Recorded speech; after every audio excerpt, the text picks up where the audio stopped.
Shane Cameron, welcome to Between Two Beers. Hey, great to be here. I am between two beards.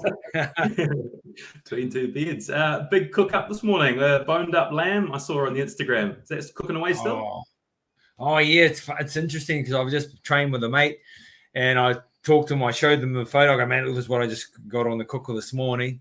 And I'm through the workout probably about 3 or 4 times through our weight. So I'm going, mate, that lamb's going to taste beautiful. That's going to taste beautiful. He's just cracking up. Goes, mate, I don't know how much he just loves meat so much. But yeah, mate, that's cooking bloody beautifully. It's going to be it's in the slow cooker right now as we speak. So when I get home, it's going to be ready. Yeah, 7 o'clock. We'll just see, mate. It's going to be falling apart and it's just going to be delicious.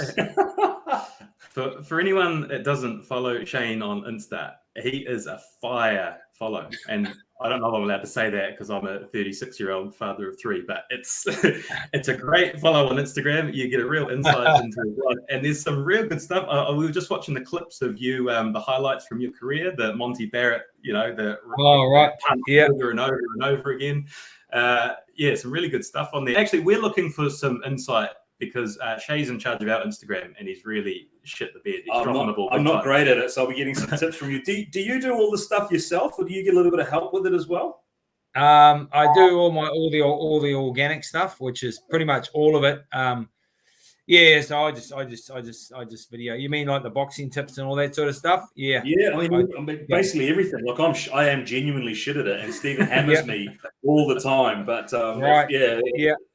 I've got better at it over the time. I've got better at it over the time, and for me, it's a big focus for me because, I've created an online platform, an app which I launched just before Christmas. So it's only fitting that. Firstly, I'm in good shape, and secondly, I'm putting good content out there that people want to see, and it's interesting that. So sometimes you put content out and think, man, that people are going to love this, and then it's just like didn't get the fire that I was expecting. And then I put something I put out and I go, I'm not sure. And it just goes nuts, So, but it's great. I do it all myself, apart from the advertising, some of the advertising, the ads and stuff, which I don't normally see on my social because we're trying to get audience outside of my followers. But I'm not saying I'm an expert in that area, certainly by all means, but I'm a tight bastard too. I'm a Scotsman, so I could spend a lot of thousands of dollars each week on marketing and all that sort of stuff. I'm like, nah, man, I go all right just with this. So for now, I'm happy with where it is and just organic, man. Just be you and just that's it. Just get it done, eh? The other thing that catches the eye there is the rig. You are in great nick. There's a few shots there with your shirt off, and you're looking like. Are you in the best shape of your life at the moment? Like, things seem to be really good in the rig department. Yeah, I reckon I am. Like in terms of conditioning, I'm nowhere near and conditioned to get into a fight. So get in the ring and have a fight because that's a different type of conditioning. But in terms of leanness and that sort of thing, like me looking after myself now, I'm not getting banged in the head and I'm just really focusing on health and well-being and being being there for my kids, when I can still outrun them or just play touch or tag or just be active. And you feel good, like I don't drink like I used to, back in the day, I used to drink to get drunk, but I just drink to be social. And if they're going down good, well, they're going down good. If they're not going down good, well, then, who cares, because I'm all about making sure I can get up and carry on with the day. Yeah, that's very true. The way we do things is we like to tell the audience how we know the guest. So, Shay, how do you know Shane Cameron? It's hard to go past Fight of the Century, right? First pay-per-view event, I remember I was at Chris Linwood's house. There was about 50 to 60 people packed around there. And that kind of started my love of pay-per-view and my love of crowd watching. I think I purchased most UFC fight nights now. I get the big boxing fights as well, and it's one of those moments, right? Steve night. Yeah, Mount Maunganui Valley Road. Yeah, it is one of those core memories of my sort of mid to early 20s. You remember where you were, you remember who you were with. We had David Higgins, who was the dude and the promoter of that fight on a previous episode, and he gave us a lot of great insight into what went on behind the scenes to get it over the line, and I'm really excited to get your view and your tales from it a little bit later on. But the place we actually want to start is perhaps many people don't know this about you, that where you grew up. And it's a tiny little town, 60 kilometers-ish inland from Gisborne, called Tiniroto. And we've done our research on Tiniroto. So here's what we've got. We say it's a 100-strong community outside of Gisborne.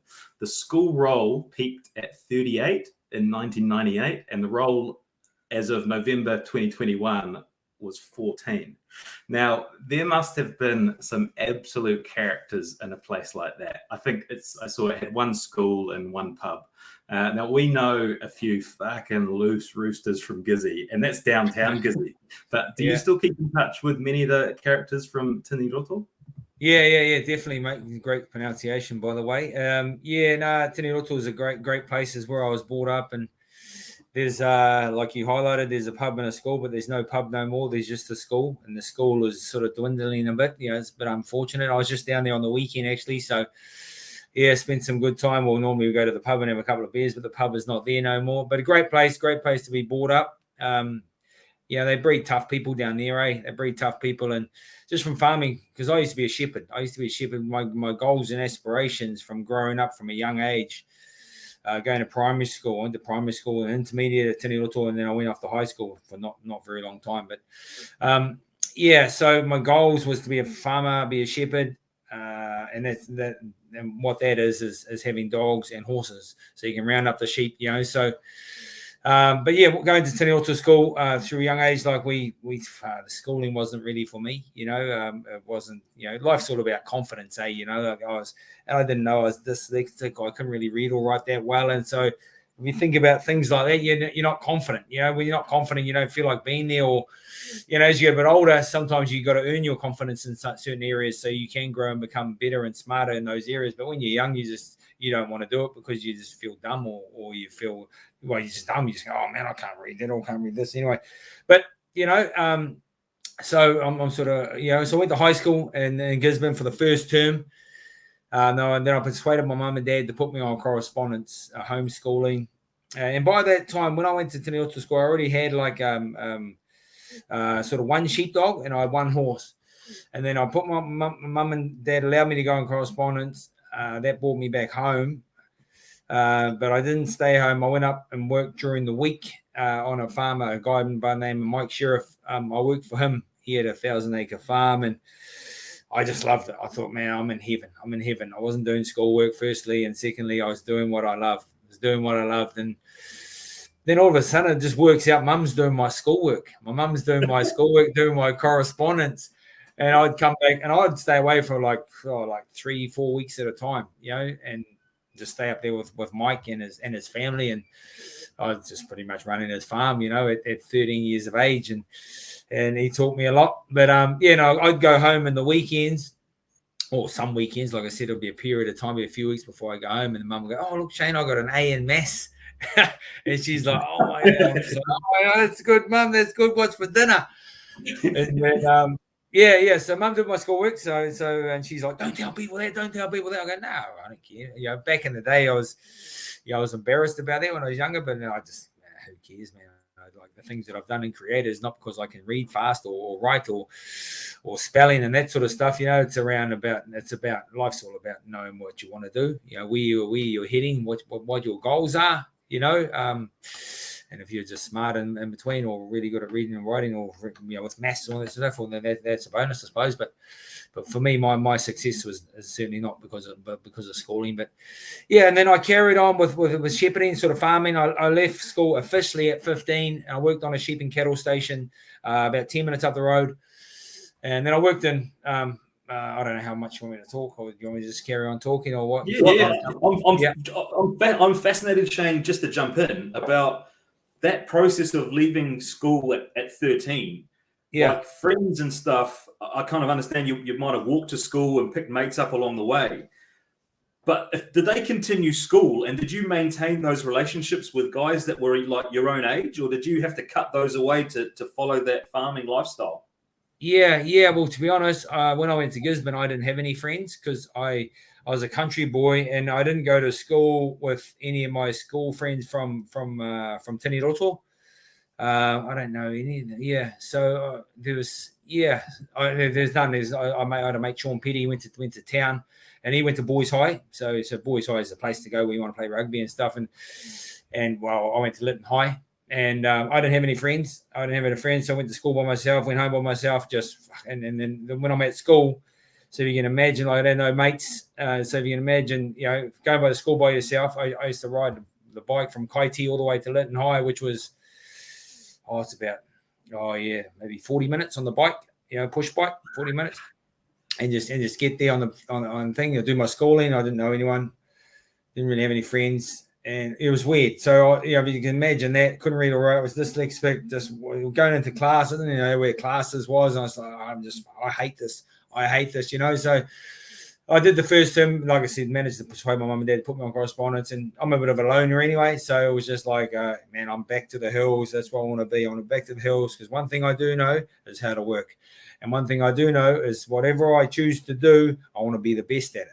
And at that time was to be a farmer and be the best shepherd that I could be. Or I'm saying farmer, shepherd, but a farmer, I think is like farming background, but a shepherd is like a shepherd that rides a horse to school, not to school, to work every day. And away you go with a dog. So I want to be the best shepherd that I can be. So, that's sort of how I really started, really. And I just, anything is possible. I've always had that drive. When I look back now, I've always had that drive to succeed and do well. But I've always had a direction. I've always known where I'm going. I've always known where I'm heading to. And sometimes you have little detours in your life. You have sort of turning points. Turning points that you have, and I have a few turning points. But that's sort of how the schooling and. Yeah, I didn't miss any mates because I don't really have any mates. I had a couple of mates that I went off the boarding school, and then so I've kept in contact with them now, but only two blokes. That's like, that's about the guts of it, man. I didn't really miss anyone. I was just on my own, and that's it. You've obviously gone on to have an incredibly successful life. Do you think in an ulterior timeline you could have just stayed a farmer and been totally fulfilled and happy with that lifestyle? 100%, mate. When I said about turning points before, I dreamt about being a shepherd. I become a shepherd. I wanted to have good dogs, good horses, the best dogs, the best horses, and I believe I did. I wouldn't say the best, but in my head, the best that I could coach and teach at that time. I never thought I'd do anything else. I was 19 years of age. I was working on a sheep and cattle station up the Rukaturi Valley, a station called Papuni Station. It was 14,000 acres, great place, great hunting. I went down to let my dogs out of the kennel early one morning because we'd start early every day. And one of my main dogs, or actually my main dog was dead, and another one was nearly dead. And I thought, shit. So I took the other one to the vet and managed to survive. But that was a turning point for me. It was not about the boo-hoo about the dogs. It's about turning point. Because if that hadn't happened, I wouldn't be talking to you boys now. I'd be still farming, still be shepherding, unless I had another turning point something. But I don't really know because I didn't go down that track. So yeah, and then so these dogs happen, and then all of a sudden I'm thinking like, wouldn't mind going overseas? I hear about people going to England to do their OE. Didn't even know what OE meant at the time, So I'm like, oh yeah, cool. And but like I said, I'm like, oh yeah, I'm going to go to England. So then I've just decided I'm going to England. So the next, pretty much that same week, I had my notice in at the station. The farm manager, I said, I'm going to have my notice in. I'll leave within a month's time. So in a month's time, I was on a plane. This is the part. Can I jump in? This is the part that, because I've done the research. This is one of the parts of your story that fascinates me, because I want to know. You've had the idea, I'm going to do the OE. Yeah. And I feel like Tiniroto or Gisborne to London, like landing at London. You landed at London Heathrow? Yeah. Yeah. Did you have any idea what you were getting into? Because it's beautiful, the story you're telling of the farm life, the dogs, the horses. I can, knowing, I haven't been to that part of New Zealand, but I can imagine it's beautiful. And then within such a short space of time, man, you're in this whole other world. How much of a head fuck is that? Oh, it was, mate. It was. Yeah. I think my mum was so scared because she knows what I'm like, I suppose, and she goes, "I don't know what he's up to," and like I didn't even know where England was. I didn't even know where England was. I'm thinking that before we speak. I'm thinking this like rewind. I didn't know where England was. It wasn't. I looked at it on the map, the map on the ball, and you just flick it over and go, "Oh, there's England there. Oh, that's a long way, New Zealand to there." I'm thinking I didn't do economics or anything like that, so I didn't know or whatever it is. It was just like I knew that's where I wanted to go. And going to London, so I landed in Heathrow, and so my dress wear was just really below average, and I had no trend or no style. I had blue jeans and a fleece jersey. So a fleece jersey back then in farming is actually like a sheep. It's like a sheep being knitted together, the wool being knitted together, and then you wear it and you put it on. And then it goes down like it's not trendy whatsoever. It goes down like halfway down your thighs, and it's just like you look like a caveman, And I was only little, like I would have been like 80 kilos, maybe 82 kilos, dripping wet. And I had jandals on and a backpack, big backpack, and I'm just like, oh yeah, sweet. And then so I went through Hong Kong and then went to London, and I'm just like, oh my God, this is. But I wasn't blown away. I wasn't blown away. I was just like, oh my God, what am I doing? I'm thinking, man, this is awesome. Look at that, these high buildings. I'm going, shit, I've never seen this. Because when I went to London, I'd never even been to Auckland. That's what I want to know. Yeah, yeah. I've never even been to Auckland. Yeah, yeah. So this is just my life. Just everyone's life's a journey, but I'm so glad that I went to England. Just like I said, I wouldn't be talking to you guys, and I wouldn't be have done the things that I've done. I might have done better stuff. I'm not sure, or worse, or whatever. But like, it was a great pathway that I took. It was a great pathway, turning point that I took, and I'm thinking, man, away I go. But it was good. The other part which is captivating about those early years is that you didn't start boxing until you were 20. So, but before that, did you know? How did you know you were a good fighter? Was there were you a kind of a pub fighter guy? Were there street fights? Were there things where you tested yourself and knew you might have had a bit of that in you? Yeah, well, my grandfather used to box back in the 1920s out of Wellington, so I was always inspired by listening to his boxing stories. But like where I come from, Tiniroto, in the middle of nowhere, there wasn't even a boxing club in Gisborne at the time. Mum and Dad, they wouldn't have taken me to town anyway if I wanted to do that. But I always, in the back of my head, I just thought I was tough. I was a tough guy. And I was just a bit of a macho, sort of not arrogant, just like, man, I always back myself just secretly. I back myself, I watch buddy Bruce Lee and Rambo and all those sort of things, and Jean-Claude Van Damme. I'm like, yeah, man, if I want to be, I'm trying to do the splits at home and all that sort of stuff, and I'm doing, I'm doing weights and that little weights, and I'm like, yeah, man, I'm gonna get muscle. And then I'm buying bodybuilding magazines. I'm like, oh yeah, man, I want to get massive like that. And I don't know what it's actually involved to get like that, but I've lost track of what I'm thinking. What was the direction we were going on? Just fighting, like what was it? Yeah, in London that was getting into pub fights and things. Yeah, did you test yourself in the streets? Yeah, so I did, but that was all around alcohol, like when I went to England, and the Poms love to scrap, so, and I was happy to take part, and it was like an every weekend thing, like that I'm not proud of. It was just, it's an every weekend thing and it's around alcohol. You get drunk and like someone stares at you. I never back down to anyone. What are you doing? What are you talking about? Come on, let's go to the outside. And then it happened every weekend. And then, so if you think about turning points, and I was watching some boxing on TV, a fighter called Prince Nazim Hamid in England. I was watching him, and then it was just a blank. I'm thinking, I wouldn't mind getting into boxing. So within 3 days, I found a local boxing club in a place called Waterlooville, sort of a 25-minute drive from where I was living. Turning point, again, went from drinking 6 nights a week to not drinking for 3, 4, 5, 6 months at a time, just fully focused. So I trained for 3 months, and then I had my first fight the week of my 20th birthday. I won that in the first round, and then within a year and a half, I was ranked number 3 in England, and then so 4 years from starting to I went my first fight, and then 4 years later, I won a bronze medal at the Commonwealth Games. So it all happened pretty fast, but I'm a big believer too. You only get out what you put into something, And one thing I did do, like I said, my mindset is like I want to be the best at everything, So I just do my best and we just see where we go. For boxing, for non-boxing people, if you jump on YouTube and you look at Prince Nazim Hamed, you'll see that he's got a particular style. He was very much a showman. In those early days, did you try and replicate that as well? Because so what attracted you so much to boxing and seeing the Prince? Yeah, I don't know.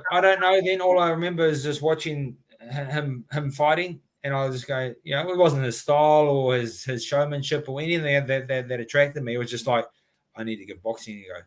Because I was fighting every weekend. Like I thought, I was renowned for being a handyman around town.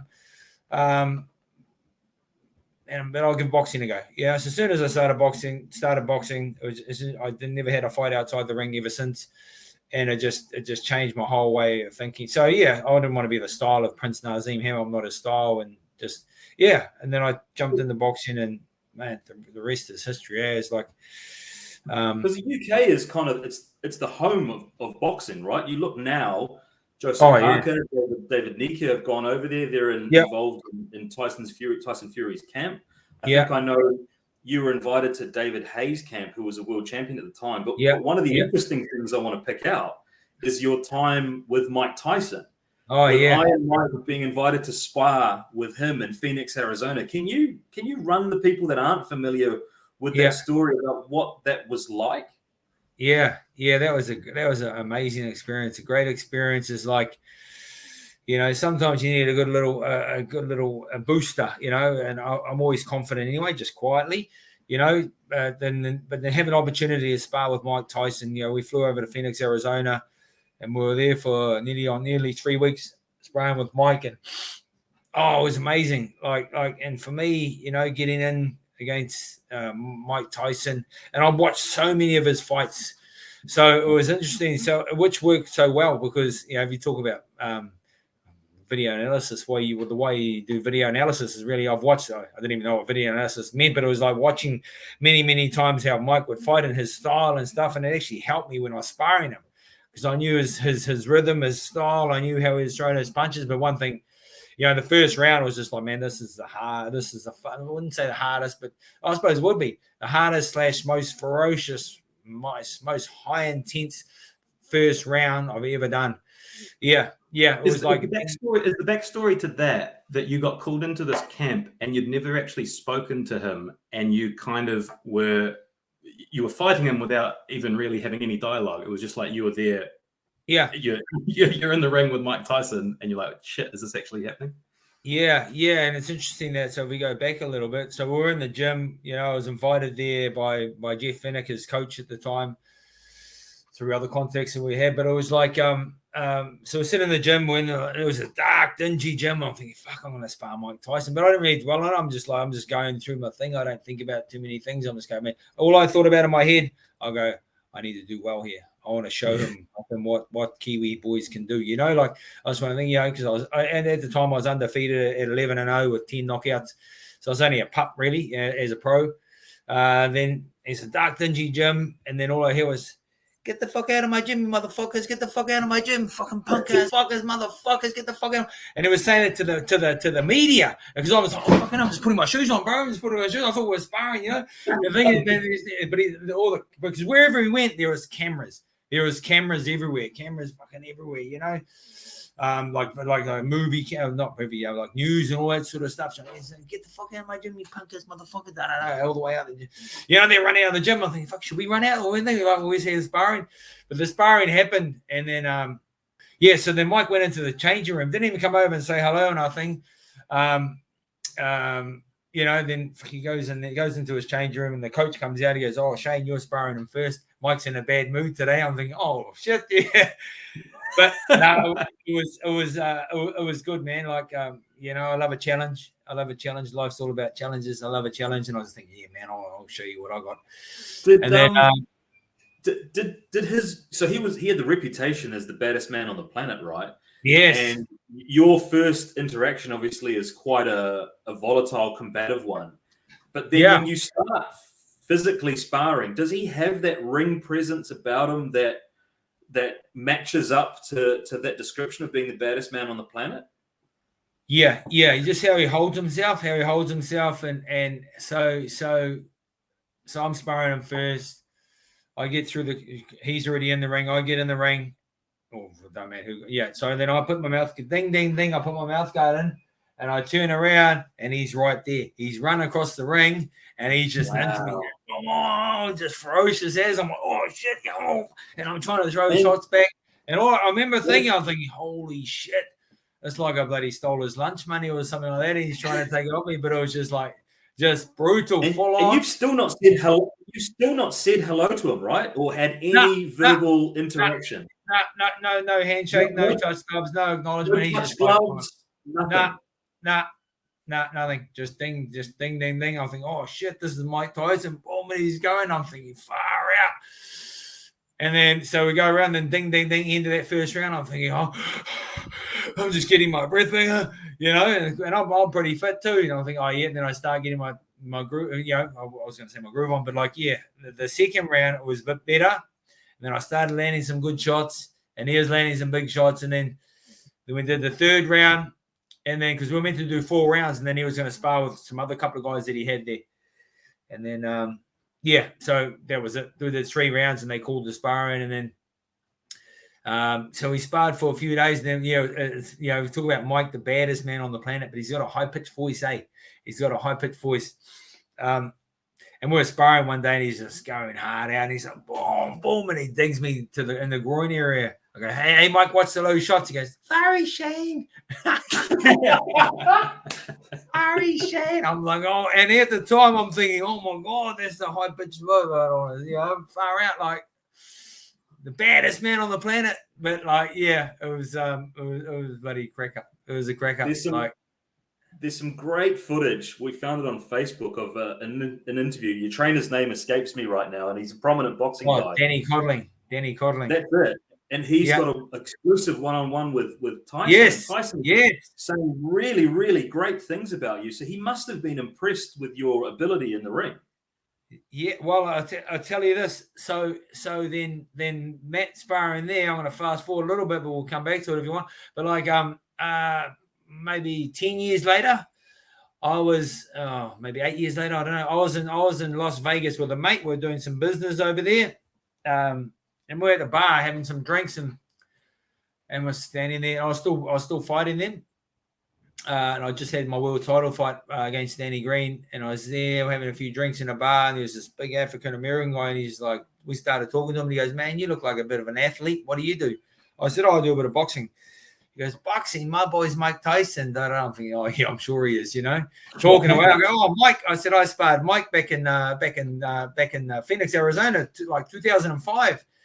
He's like, really? Did you really spar my boy Mike? And I'm thinking, yeah. He goes, oh man, I'll tell you what, I'll give him a ring. I'm thinking, hey, give him a ring. And then it comes up on his phone, Mike Tyson. I'm thinking, can't be right. Ring. No answer. Then rings, ring again, no answer. And then probably an hour or 2 weeks later, and then, all right, bro, I'll catch you later, maybe when they go somewhere else. He goes, here, man, I'll give you Mike's number. I'm thinking, who gives out Mike Tyson's number, So I didn't have my phone on me, so I gave my mate, hey, put this in your phone, man. And I was thinking, I didn't want to just text him, go, hey, Mike, can you remember me, man, from New Zealand? I sparred you back in that. I didn't want to do that long-winded story. So I was going, hey, Mike, it's Shane Cameron. I'm in town for a couple of days. It'd be cool to catch up.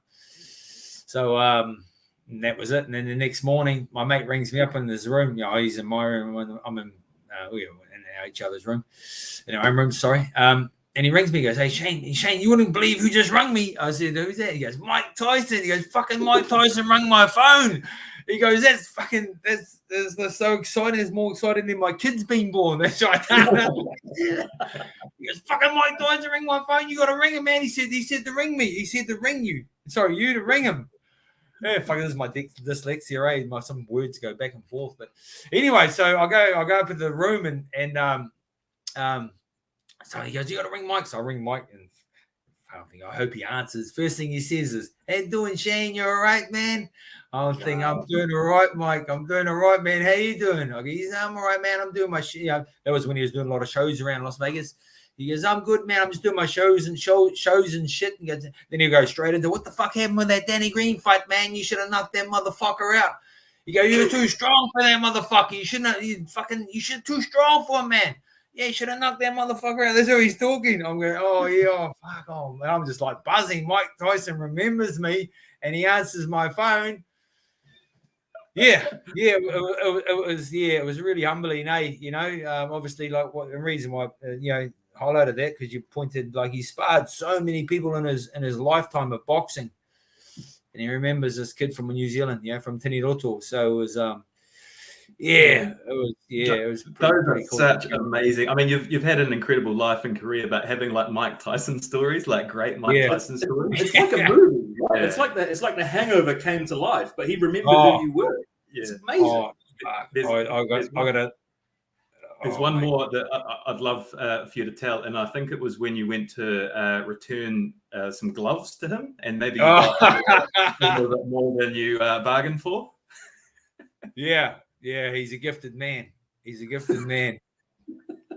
Yeah, so we got these gloves signed. I bought these gloves. I thought, man, we got to see Mike Tyson. We see Mike Tyson. We got to get all these. So we got like 10 or 12 pairs of gloves from the sign. So where's Mike? He's in the change room. Just go in there and get him to sign it. So you go in there. He's got his towel wrapped around him, and he's walking around. How you doing, Shane, man? He goes, you're a crazy motherfucker, man. I didn't realize they breed crazy white guys like you down in New Zealand. You're a crazy motherfucker, man. Look at that. I go, oh, thanks, Mike. Yeah, I said, oh, hey, can you sign these gloves? Yeah, no worries, man. And he sits down. He sits down on the chair. I'm sitting on the chair now, but I'm not gifted like him. But sitting down on the fucking chair. He's got his towel around him. Mind you, I've got shorts on. I've got my towel. He's got his towel around him. And he sits down. He's talking. You're a fucking crazy motherfucker, man. You want to sign these gloves? And I'm looking at him, and I'm thinking, I'm using my peripheral vision.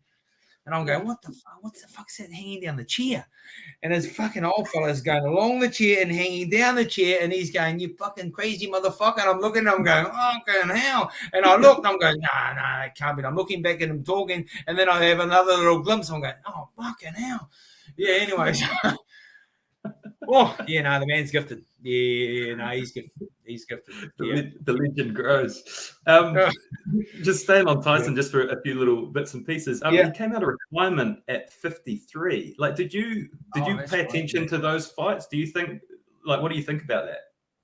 Yeah, that was the first and only one that I seen. And Mike, I don't know why they did it. It's obviously, I don't know, because he's not the ferocious man he used to be. In the end of the day, people get old and they get slow, and new stock come through, and obviously, who did he fight? He fought Roy Jones Jr. That Roy Jones, that's right. Yeah, and Roy Jones Jr. He's a slick man. Where, anyway, I couldn't really. After that, I'm not going to buy anything like that because just like, man, it's just they're a fraction of the men that they are known for. So I don't know. It wasn't a charity thing or anything like that. It was just, I think it's just a money-making scheme, But yeah, he looked good. Yeah, he looked good, but he's still quite slow now. He's quite slow compared to what he he's a ferocious man, speed. So if I think about him, and say Tua, because Tua and I we lived in Las Vegas together when I first turned pro. So I did a bit of sparring with him, and Tua was, he's a big puncher. So his punches are not as fast, but they're heavy. See, someone like Tyson, man, they're really fast and really accurate. So I'd fight bloody Tyson any day as opposed to Tua. Two different sort of styles. Even though they're both, they're the same sort of styles. They're compact, but in terms of punching power, and I haven't said to David, we've become friends since our bloody fight, and even though we lived with each other, all that sort of stuff, and.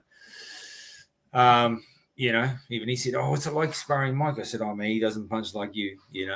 He's fast though. He is fast. Old Mike, he is fast." So if you think about the speed and then the speed that it comes with and the power behind it, that's a lethal combination. If you think about like just brawn strength, when you shake someone's hand, or just strong strength, there's Tua man there right there. Yeah, that's quite a nice seg. I want to sort of set the scene for Fight of the Century. So your professional debut was in 2002 after your Comms Game medal. Then 7 years later, I think your record was 23-1. You were matched up against David Tua in Fight of the Century. Now, across that journey, like you just mentioned, you're in the same team as David in Las Vegas. So how did the decision come about to fight him? And was it a difficult fight to take on? Yeah, well, it was so when I turned pro, I was under Kevin Barry. Kevin Barry was training David Tua. Then I had my first professional fight in New Zealand, in Auckland here, and then we went off to Vegas with Danny Codling, and we lived in the same house. Obviously, David was fields above me, like he was preparing for his second fight against Hasim Rahman. I was preparing for my second pro fight. Just then the team split up. The team, all the issues that went on, and really sad. Actually, just really sad that it turned out the way it did. David's a bloody king. Shit, like for what he's done and stuff like that. Then so he's come home. I've come home, and I'm carrying on with my career. Then I'm building up my record, and then. Yeah, and then I actually called. I started it. I called David out. I fought in Christchurch. I was 17-0 with 18 knockouts. I fought the South African champ Osborne Machmana. I knocked him out in round 5 or something like that. Then I called out David Tua just because that's what you do in boxing. You call people out, and one day that fight would happen. And then so when I called him out, and then from when we actually happened, when the fight actually happened, it was probably 3-4 years later, maybe something like that. 3 years later, it didn't happen. So I just kept building up my career, and at the time, so if you think about it, at the time, I was no one really. I was coming through in New Zealand. David, former world title challenger against Lennox Lewis. I needed him more than he needed me, right? Because I needed to boost my profile, and I was going to fight him. That'd be awesome, but I still had to earn my, I know how David is. You got to earn your shit, man. So I carried on doing my thing, and then I was ranked number, I kept bringing Americans in. We brought in Americans. I was knocking them out, the right guys. And then all of a sudden I was ranked number 6 heavyweight in the world with the WBO. At the time, David hadn't fought for quite a few years. So he was ranked nowhere. He hadn't fought. Poor bugger going through all the contractual agreements with Team Tua, Tua Man Inc. splitting up. And then he actually called me out, because it was after all those years. And then I see in the paper, he's called me out, so 3 years later, I was the big mouth there. And then all of a sudden he's coming, because it's reversed. He needs me more than I need him. Yeah. Because I was ranked number 6 heavyweight in the world. I didn't need to fight him. So I'm like, oh shit. I don't really need this fight, because I was, I'm cramping. I'm number 6 heavyweight in the world. There's a couple more fights and I'll be getting a shot. But hey, then he calls me out and let's think about this, let's do this. And I'm not scared of no man, and I don't back down to anyone. And I'd say, I said, let's do it. So, I called him out way back then. So, if I say something, I'm going to do it, and then it finally happened. And it wasn't a good night for me. It's just a brutal part of boxing. What can happen on any given night, especially in the heavyweight division. Just to pause before the fight. Now, the fight captured New Zealand, like we've spoken about. We all remember where we were. But I think it was in the week in the build up to it, in the press conferences, when the chat started going between you two. And it was like, these two guys, are they friends? And then it sort of turned a bit personal, and it turned really gritty. And that sort of blew the fight into the stratosphere. It was like, all of a sudden, holy shit, these guys are really going for each other. Was that premeditated? Like the stuff that came out at the press conferences and things, was that part of the deal to try to promote the fight, or where did that come from? Yeah, and that's an interesting thing. And that's, I suppose, experience, but we're in hindsight now, So I remember David Higgins or John, I can't remember the other guys. It was either one of the promoters. There was Dean Lonergan in the background, but there was the two promoters, David Higgins and the other one, John McRae. That's right, and they were the main promoters. So one of them said to me, "Talk the fight up," and I did. I talked, and when I think back now, I so regret it. I think what I should have done was go, I'll talk the fight up, but you give me some more money. You know what I mean? Because at the end of the day, if I'm talking it up, I'm just putting pressure on myself. I'm not going to get any more money. So maybe this is hindsight we're speaking here. And then all of a sudden, and what you said, yes, it became personal because it was initially promoted as strictly business, get the job done, and then. I don't know who sparked it off. If you're a Tua supporter, you probably think that I sparked it off. If you're a supporter, but anyway, it doesn't matter now, but I know it got personal, and it didn't need to get personal like that. It was just it got personal, and I wish I hadn't got that far, but it got personal, and that is what it is. And at the time, I didn't care because I was going to win. Is that when you're going into these intense press conferences, is that distracting from the preparation, from the actual physical preparation from the fight, or is it a distraction from the physical preparation for the fight? Like, is it a hindrance or is it a help when you get into those mind games? I think it probably helped for David more than me, because it just got him angry. It got him angry and got him training, because David, he's the great man that he is and the great fighter that he is. Sometimes he goes into fights when he's not fully prepared, but this one here, he was fully prepared because of, I suppose, the talk that went on between my team and his team. I should have just probably kept things. It doesn't matter. Just what happened on the night, really. And like David caught me bloody good. He caught me good and finished me off. So it was a remember. Like you boys remember where you are. Where you were that night. That's a night that I wish never happened in terms of fucking the result. Man, because I never thought I'd lose. And I was. And that's what you do is when you go into a fight. I've had 34 professional fights, and there's not one fight that I've walked to the ring thinking I was going to lose. But then if I think about nerves and stuff, and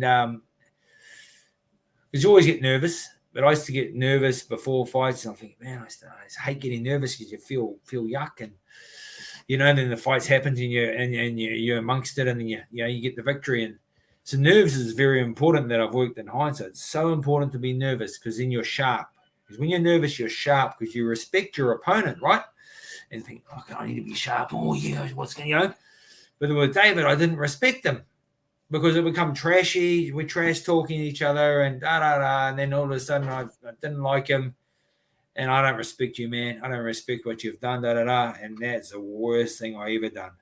Because if you don't respect someone, then you're too relaxed. So I was going out to the biggest fight of my career. I wasn't even nervous. And I was too blasé.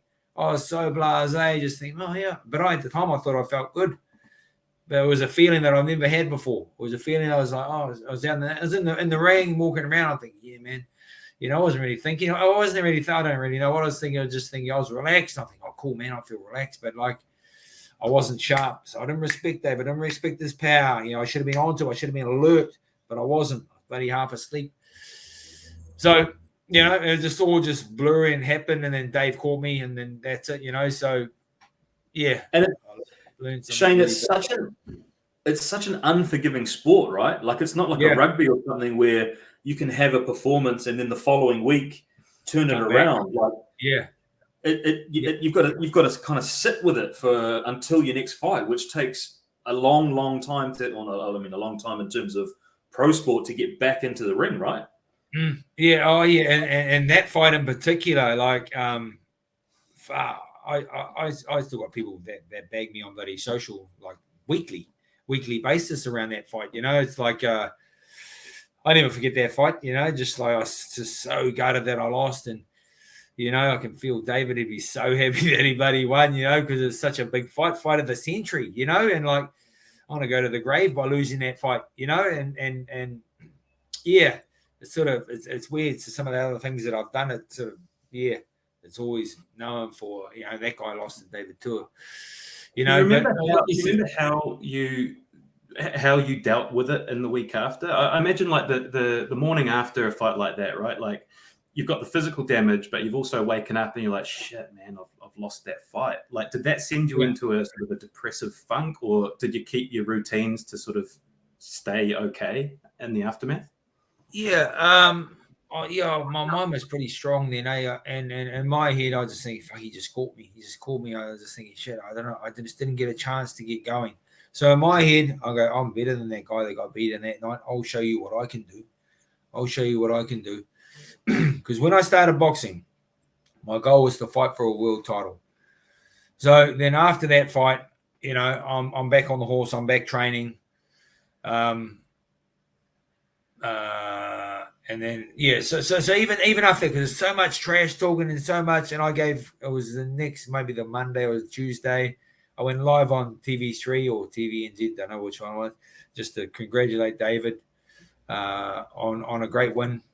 Because it was a big fight, eh? It was a big fight. I look back now, I think it probably was a big fight. At the time, I didn't think it was, just like it was just another fight, another big wow. I mean, like, hindsight, it's not to the magnitude of what it is now. There's been no big fight of that capacity ever since then, and may not be for much long time. So I just got back on the horse. That's all you can do. You can't dwell on stuff, eh? You can't dwell on it. So by that time, I'm not sure what my record was, but I had 2 losses, maybe 20. I don't know what my record was. So 2 losses. So I wanted to get back on the horse, and like I said, my goal is to fight for a world title, and I'm going to win a world title. 2 questions, Shane. Was there ever talk of a rematch? Is the first question, and the second question is, after all of the tension and the build-up, what was the first meeting with David after the fight like between you? What was that relationship like between you two? Because it's documented now you guys are good mates. Yeah. And you've carried on. But that first meeting post-fight, what was that like?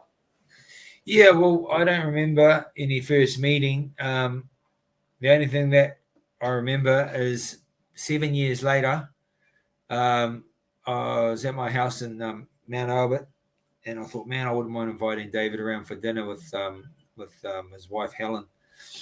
And I texted him, say, brother, it'd be nice to catch up, and have some dinner and have a beer or whatever if you drink. So fast forward, then we had an awesome night. I had a bit of a cool man cave there at Mount Albert, and so Dave come down and we drank a few tequilas. They had some yarns, and it was a really good night. Just I got to get a bit of an insight of David, how he thinks, and I've been around a few fighters, but not many fighters think at that top end. Not at that top end. So anyway, that's the psychology of boxing that I really love. Doesn't matter what you look like or how big your muscles are. That doesn't mean nothing. It's about what your head is, how confident are in your head. But that was a good icebreaker, I suppose. And then we just chewed the fat, and then since then we've have a yarn on a phone or caught up or And that must have been a special moment. Someone that you've shared such a high profile event with, and so much history, and you've had such similar paths. And then you're having a few drinks in your man cave, and you're just talking about bits from the fight, or just different sides of the memory and stuff. That must have been a really cool night. Yeah, it was, and because David, man, he's fought some tremendous fighters.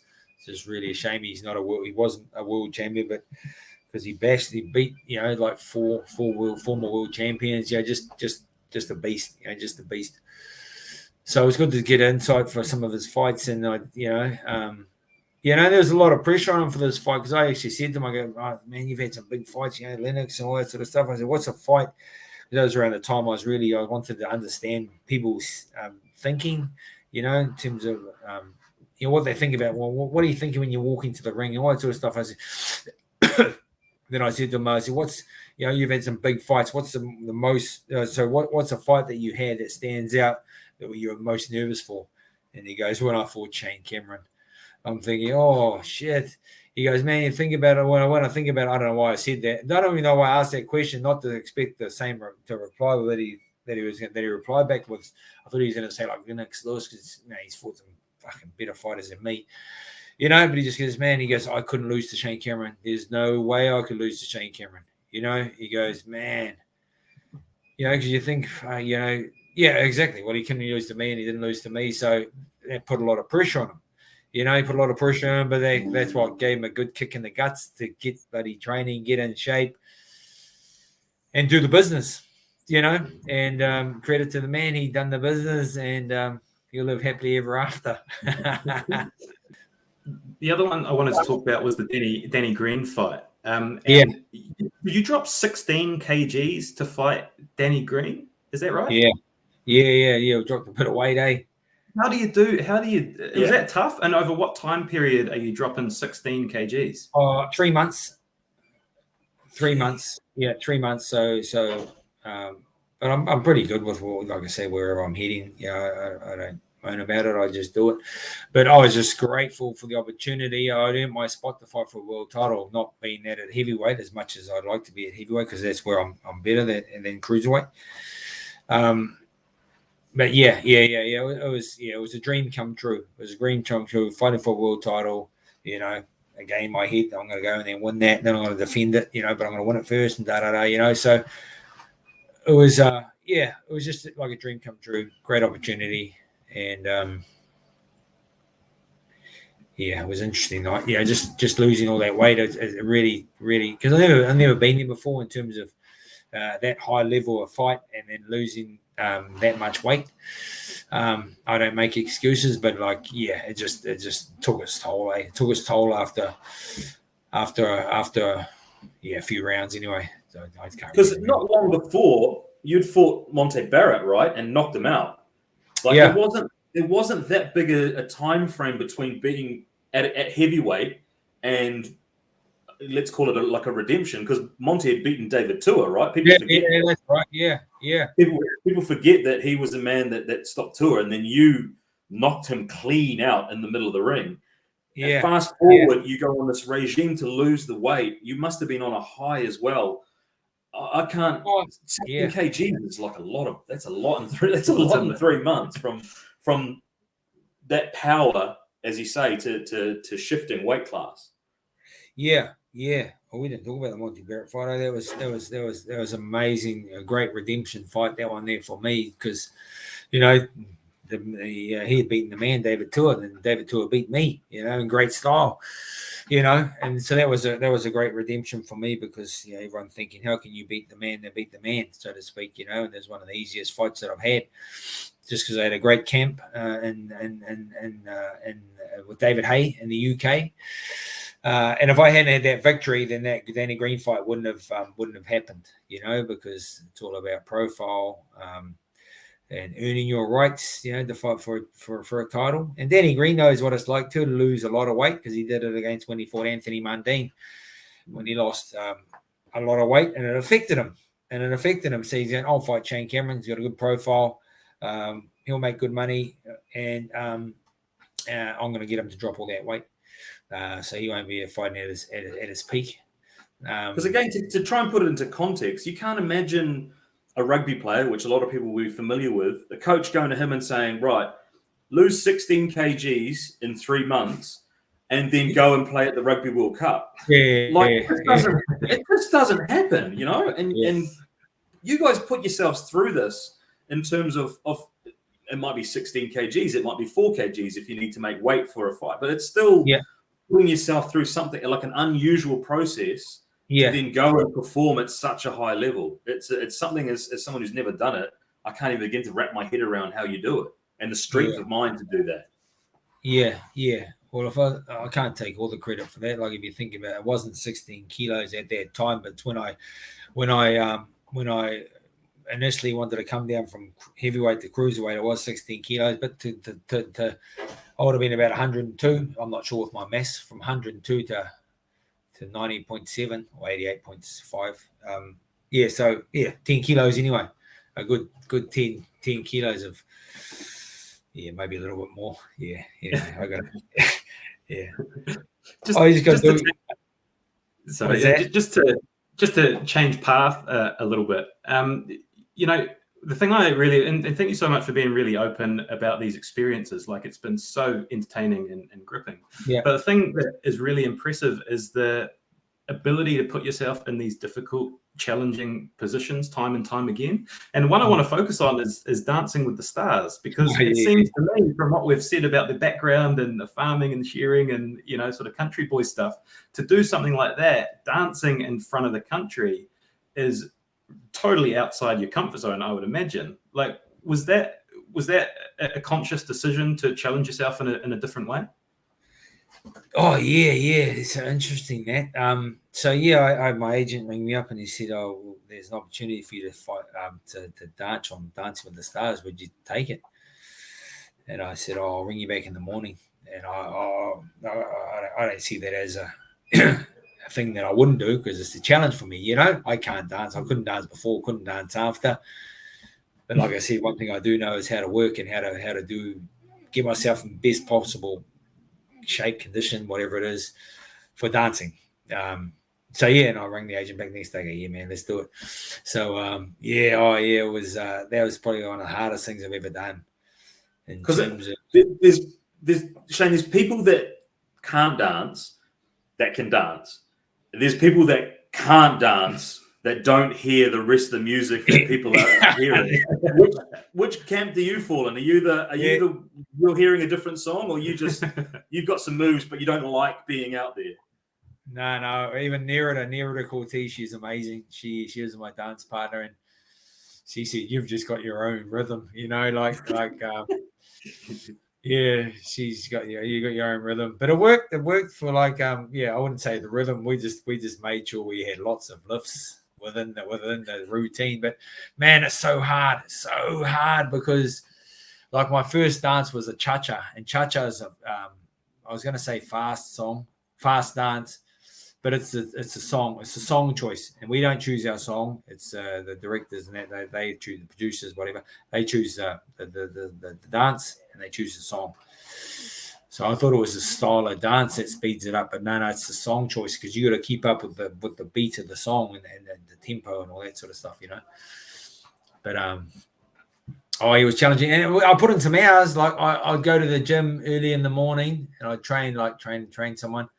And then I'll go over, because I'm on the shore. Then I'll go across to Tiniroto for 9 o'clock, and then I'd stay with her till 4 o'clock, Monday to Friday.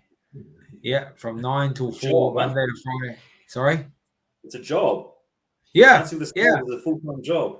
It was taxing. I lost a lot of weight too there. I just trimmed right up, man. It was awesome. And it was just a challenge. I was like, fuck, man, this is awesome. But I try and work it out. I want to be the best dancer. But I was pretty. I don't know, I just winged it. But no, like I say, whatever I do, I want to be the best at it. I got through. But yeah.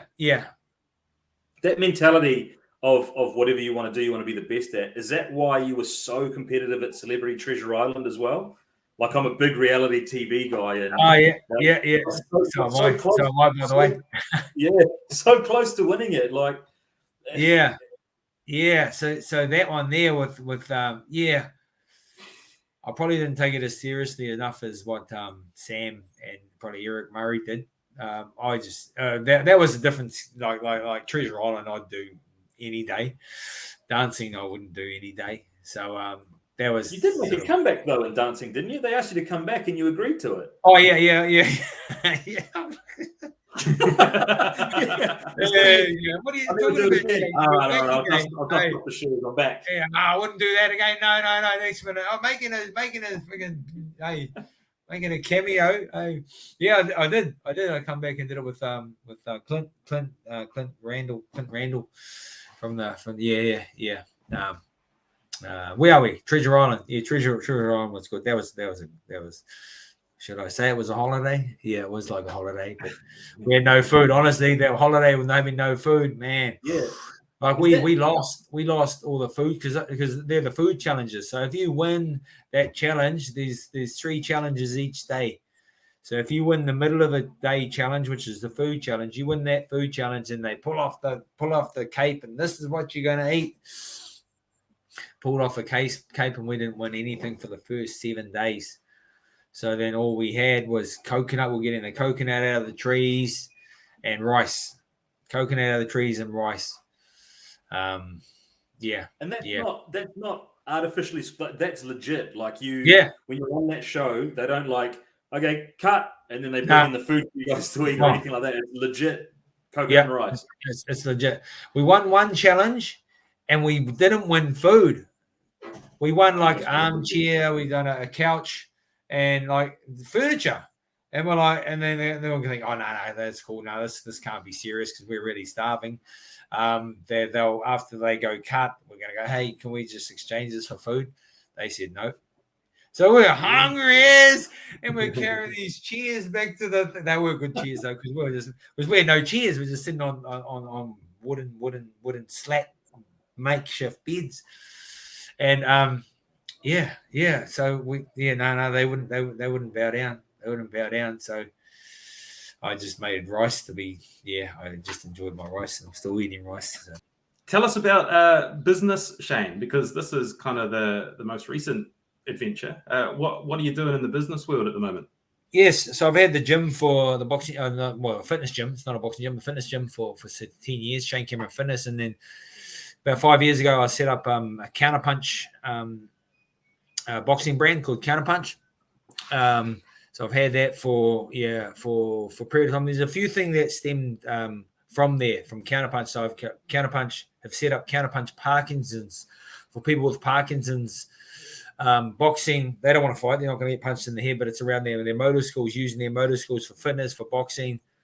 Because it's not their brain it's slow, it's their body. It's really, really sad actually.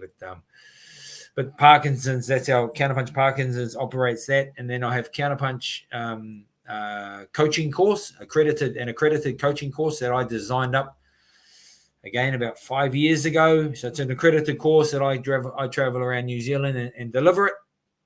And if you pass, then you're an accredited level 1 Counterpunch by Shane Cameron coaching course. So that caters for sort of personal trainers around the place. They want to know how to hold pads and different combinations and combine punches that flow and everything for teaching people how to slip and how to roll and how to move. And that's pretty cool. I enjoy taking that pass my knowledge on to people that are willing to learn and be open-minded and do those sort of stuff. And then with the first lockdown, so the first lockdown in New Zealand, everyone's stuck at home.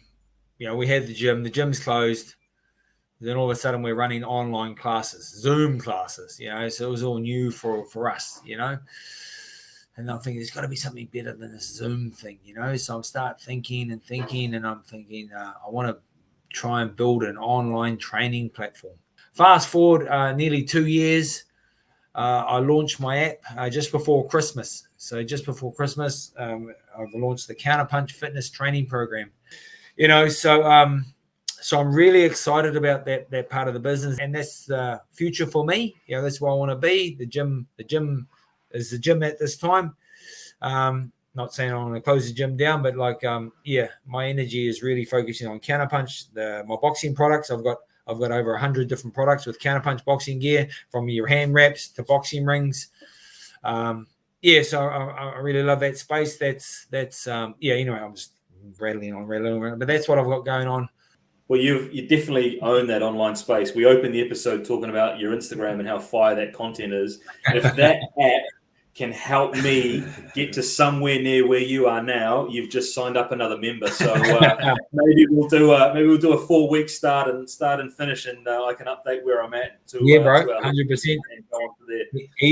Easy, mate. Just let us know, mate. I'll sort you out a deal, man, just to get going, man, and you'll like it. Yeah.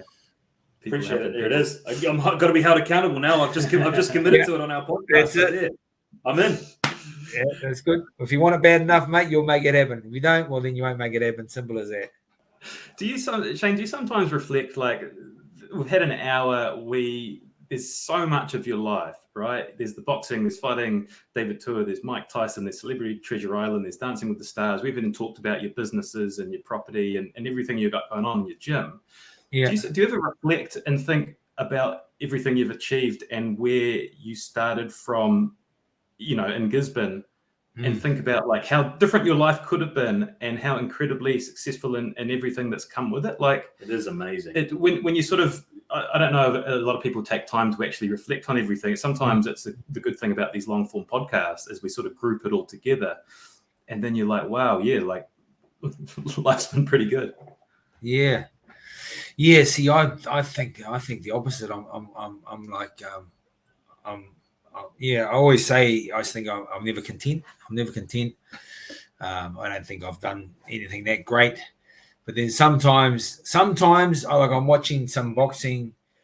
So I thought I was just an average boxer, And then I'm watching some of my fights. I've got the gym and that set up. We've got the TV that runs all the time with my knockouts. I've trained a few fighters since I retired, and literally just a few.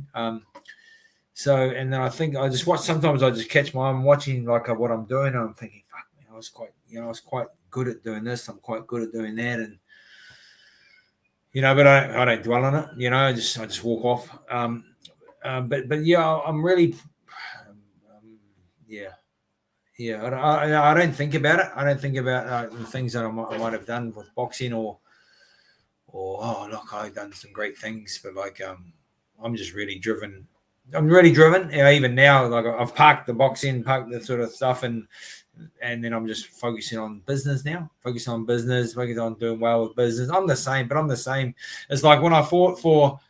When I went to the Commonwealth Games, for example, winning a bronze medal, I think, man, I can't wait. That's going to be amazing. I made the Commonwealth Games team. I'll go there. If I win a medal, I'm going to be beside myself.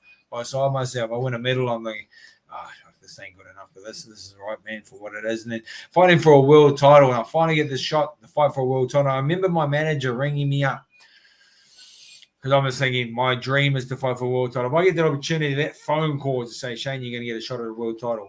I just thought, oh man, it's going to be I'll be made up. And my manager rang me. I was like, oh yeah, okay, yeah, cool. And my dad was in the car. And then Kenny's, mate, he goes, my manager rings me up, Kenny Rangefield. He goes, Shane, we got it. We got a shot, mate. I go, oh yeah. Oh, cool. And then he goes, oh fuck. He goes, yeah, mate, we got a shot. Oh, awesome. When you against Danny Green, all that sort of stuff. And then I'm just thinking, shit, I need to lose the weight. Yeah. Not got it for do it, but I'm thinking, okay, that's cool. But I didn't dwell on that. I think, man, great opportunity. Oh, finally got it. I'm just thinking now I need to win that fight. So I'm straight into thinking I need to win. I get off the phone, I'm talking to my dad now. I go, oh, we got a shot for world title. He goes, oh, have you? What, for fucking world title? I go, yeah. No, it's all good. He's going, oh, shit, you're not really that excited. I go, no, this is me excited. Yeah, so yeah, I don't know. I don't know what that is, but I do need to think, and I talk to my girlfriend about I do need to appreciate and be happy with some of the things that I've got and created and generated. And, I think that would be better for me personally, for my head, because sometimes I just get into a, I just think days I'm just think I'm a drop kick, just thinking, shit, man, you fucking waster, but that's just that mentality, or probably just like, I had a, hard upbringing. My dad, like always thriving, never content. And I beat myself up quite a lot, like if I drop something on the floor, like I'll abuse myself. You fucking idiot. What the fucking wake up? You're half asleep, man. You shouldn't do that, you idiot.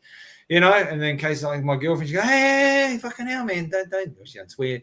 She'd be like, don't talk about yourself like that. And I'm really bad at it. I need to sort of stop it because it's, yeah. So that's me, man. I really beat myself up, like, and or if I don't get things done, or fucking, and so I'm pretty hard on myself with that sort of stuff. Just something silly like dropping something off and making a mess on the floor. Oh, I hate that, I shouldn't do that. I should wake up. I shouldn't do that, man. I'm fucking grown up. Shouldn't drop that shit. Wake up, boy. What are you up to? Yeah.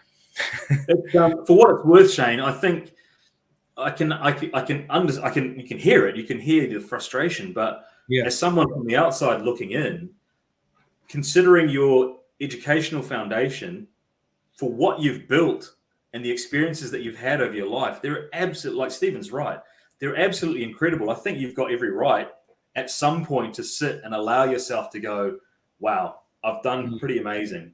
Because, sitting here and for an hour and a half and listening and retelling, there's some incredible experiences in there. And I know from the popularity of the businesses and the people that visit the gym, people are drawn into you and your energy.